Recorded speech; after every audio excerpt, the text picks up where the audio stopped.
Hello everyone, Happy New Year and welcome to the first Agenda podcast of 2022 on the Blood Red channel. We've got a triple treat for you today with myself, Patrick Smith, being joined by Matt, Addison and Joe Rimmer. How are we doing, fellas? Yeah, well, thanks. Well, the topic on everyone's lips today and the brunt of this podcast will be Naby Keita after Spanish news outlet El Nacional reported that Barcelona are in pole position to sign him. So we're going to be talking about Naby today and whether he should remain a Liverpool player or whether it is time to move him on. So Matt, I'll start with you. We've seen some interest from Barcelona today in Liverpool's number 8. How serious is this story? I think it's an interesting one, isn't it? We obviously don't know quite how reliable these reports are coming out of Spain, but I do think it says a lot that the clubs that have been listed, Barcelona, Bayern Munich, Milan, there's some big teams in there. You can kind of see why there might be that interest. And I think it's particularly important for Liverpool in terms of obviously, taking whether the links are correct or how genuine the interest is from these teams out of it. I think it's coming to a point, and it has been coming to a point now for a good number of months, where a decision has to be made one way or the other with Naby Keita. Obviously, 18 months left on his contract. There's still, a fair few question marks about him. I think by the summer, Liverpool are going to have a good idea of what they want to do with him. Obviously, it could be that he gets a new contract and he stays here at Liverpool. It could be that he moves on. It could be that they let him go on a free in 18 months' time. But it's coming to a point now where he's been here long enough that you can kind of make up a bit of a decision. I think it's really tricky, actually, as we'll come to kind of work out what they should do with him. But it is coming to that point, I think, where a decision one way or the other is imminent, and it could go either way. Well, Joe, from the moment he signed, he's divided opinion. No one really seems to know what to do with Naby Keita. What do you think should be done with him? And, what do you think will be done with him by the club? I have a feeling he'll stay. I think he's the type of player that, and look, Matt's just alluded to this. If you think about the clubs that have been linked with him today, Barcelona, Bayern Munich being the sort of two headline ones, but was it Roma and AC Milan, a couple of the others, and a very good West Ham side. I think that speaks volumes about what people think about Naby Keita on the whole. That there is still optimism that he will fulfill his potential, and I think Liverpool share that optimism. I do think they'll, like Matt just said, they've got a decision to make in terms of his contract. It is running down, but I still suspect that Klopp, at some point, believes that Naby Keita will come through and start showing his true potential at Liverpool. It is a frustration because, look, this time at Liverpool so far, for me, he was spent 52 million was spent on him. That wasn't spent for him to be an option or a player in a rotation, and he's never really come through and grasped one of the midfield berths and stayed there, has he? He always seems to be the one that you might change. You might move around with Oxlade-Chamberlain, but with Liverpool playing with more advanced midfielders this season, I think he should have been the focal point, but he hasn't been. And he hasn't been mainly because he's got an injury record that he just cannot stay fit for long enough. So it's a difficult one. I think Liverpool would probably like to keep him, but I do wonder if someone came in with a lot of money, whether that would be enough to change their mind. But I suspect they'll try and get him to stay put. I think the problem is, Joe, much like the rest of the midfield, now he has had this injury problem, lingering over his Liverpool career. Are we in a position where we can afford to let a midfielder go? Absolutely not right now. Certainly not in January. Whether that changes in the summer, whether they decide to invest in that department. Look, I think I've said on many Blood Red podcasts this season, it's been a big bugbear of mine. I was chatting to Gorty the other day, and he thinks they should have bought a forward, but I'm still adamant that they should have bought midfielder. I don't think letting Gini Wijnaldum go on a free when his main asset was that he was never injured, he was consistent, he was always available, and Liverpool have been left with a number of midfielders who aren't readily available, and we know from experience that, and this isn't a knock on them, but Jordan Henderson, James Milner, Naby Keita, Alex Oxlade-Chamberlain, Thiago Alcantara, all are players who pick up a lot of injuries throughout the season for varying reasons. Some a little bit older, others, have just seemed to be injury prone, and Liverpool need consistency in that department, and it hasn't happened this season. And obviously, when you add in, I think their thinking was, we've got Harvey Elliott, so we can let a player leave. But when you add in a big injury like Liverpool have suffered to Harvey Elliott, it's just left them short. And I think for a club who happily allows people to say and think that they plan so far ahead, they clearly haven't planned this one out too well, and I think they've been left short in that department. So, yeah, I mean, I don't think Liverpool can allow a midfielder to leave in January. Certainly not. But maybe that might be an area they might decide to overhaul in the summer. Matt, what do you think would be best for Naby? Do you reckon he should stay at Liverpool and try and, he's been all right this season. He's probably one of his better seasons in a red shirt. Or do you think it would be better for him to move on to, say, Xavi's rebuild at Barcelona, or maybe reunite with Nagelsmann at Bayern Munich? Yeah, it's tricky, isn't it? I think there is a pretty good argument, I think, to say that maybe in Spain, it's maybe not quite as intense as the Premier League. Maybe that'd suit him in terms of getting him on the pitch as much as possible. But I don't know whether for Barcelona, it would be the most sensible thing to have another transfer gamble on a midfielder like that. I think there's maybe more sensible signings for them to go and take. But I don't know. It's really, really strange. I think you can kind of look at it in two ways from a Liverpool perspective, in terms of, obviously, there's the potential for him to go to Bayern Munich, for example, and become the player that he was at Leipzig again, back in a league that he's already proven himself in. But I think, I don't know, I think for his career, it's a really tricky one as well, because if he was to go back and go to one of these clubs, it's a similar position to Liverpool, where he wouldn't necessarily be a guaranteed starter. There's still other players that he'd have to compete with. So I don't know. I think that possibly a move to Italy, to Milan, could work, but then it is a bit of a step down. He might just think that he's quite happy being at Liverpool. He's quite happy to be a squad player and come in now and again. So it's kind of up to him in that regard in terms of what he wants. But for Liverpool, I think there's a big decision in terms of the reliability. But there's a big decision, as Joe says, on 2, 3, 4 of those midfielders. You can't lose them all and replace them all in one summer. So I think it'll probably just be a case of, is it him that goes this summer? Is it maybe Alex Oxlade-Chamberlain? Is it one of the others? I don't think they'll be losing more than one of those midfielders, because they just can't really afford to. So in some respects, I think Naby Keita's future is kind of with one hand tied behind his back. I don't think there'll be a great deal of choice about it. It'll be a case of what suits Liverpool the best come the summer. It certainly won't be in January. Well, you've alluded to it there, Matt, and Joe touched on it as well. What is going to happen with the midfield? Because, you could see a number of players, Keita, Oxlade-Chamberlain, all go out. Who would you like to replace them with? And, what do you reckon is going to happen in the next, let's say, 12 months in the transfer market? Yeah, I mean, I said last summer that I thought a midfielder should be signed, and the fact that they didn't do that sort of said to me that they should probably go and get 2 next summer.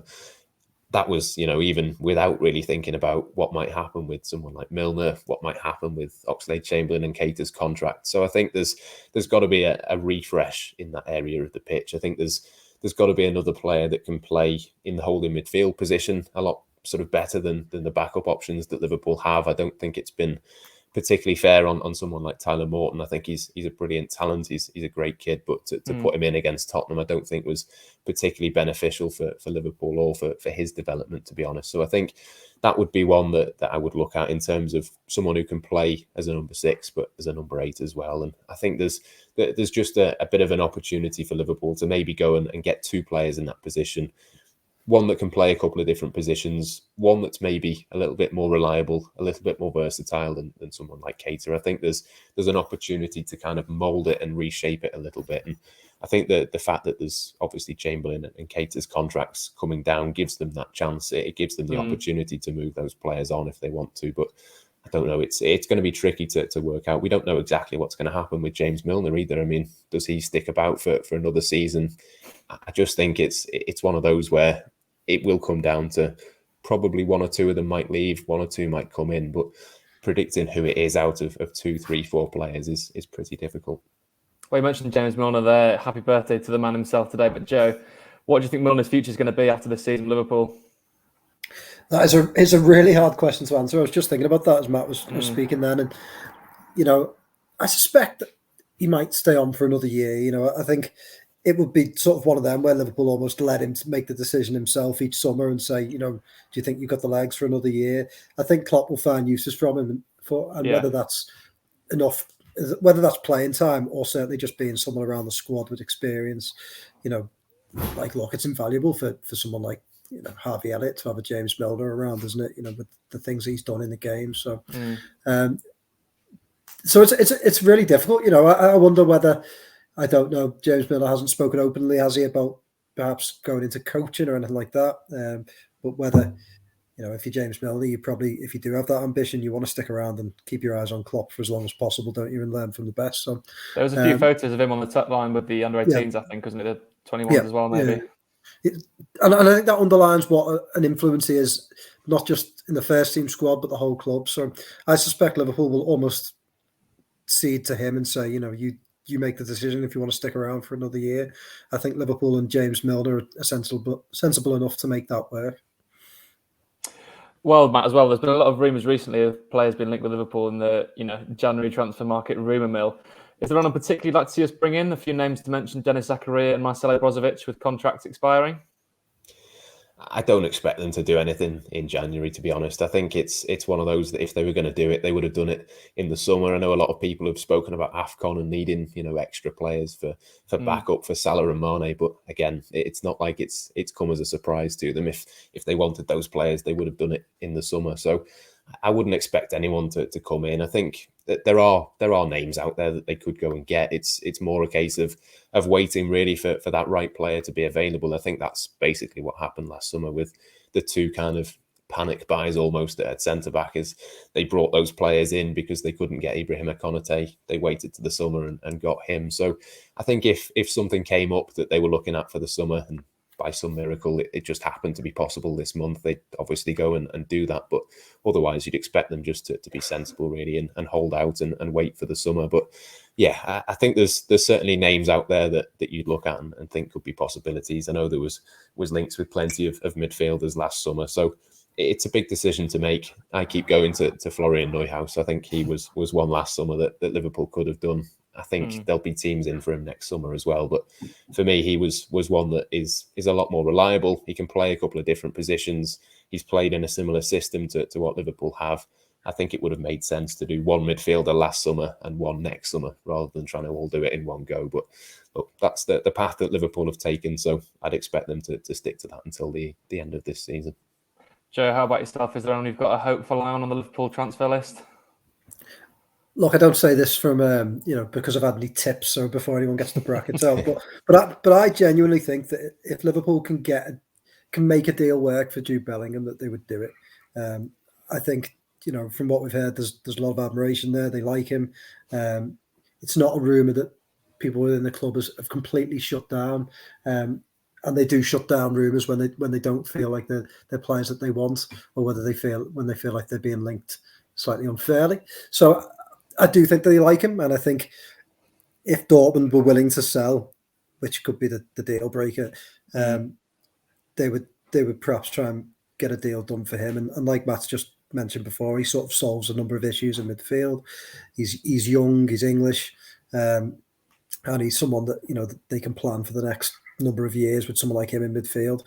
And if you think about it, if you have people like Henderson, Milner, Oxlade-Chamberlain all getting older or leaving on frees, it feels like a good succession plan to have someone like Bellingham. And I do think for Liverpool, that I think when they're convinced of someone, they'll pay the money. And if it's 100-odd million, I suspect Liverpool, having not spent that much in the last few windows, will pay that money for one big player if they think he's worth it. So I really do have a little feeling about Bellingham and wonder whether if Liverpool can get that deal set up, whether they do it. But if Dortmund don't want to sell this summer, then I do think they're going to need a midfielder. So whether they then turn their attentions to someone else or try and keep Bellingham on ice, I don't know. But that's my sneaky feeling. Yeah, it'd be the absolute dream signing, Bellingham, wouldn't he? I'm going to move away from the midfield, Matt. Another player who we're linked with almost every window is Ousmane Dembele of Barcelona. Could we see him come the other way as Naby Keita moves to the new camp? That's a really interesting one, isn't it? I mean, he's been linked with Liverpool for so long, and I think he is a good player. But again, it's that case of his injury record is horrendous. He's not particularly consistent. He's one of those players that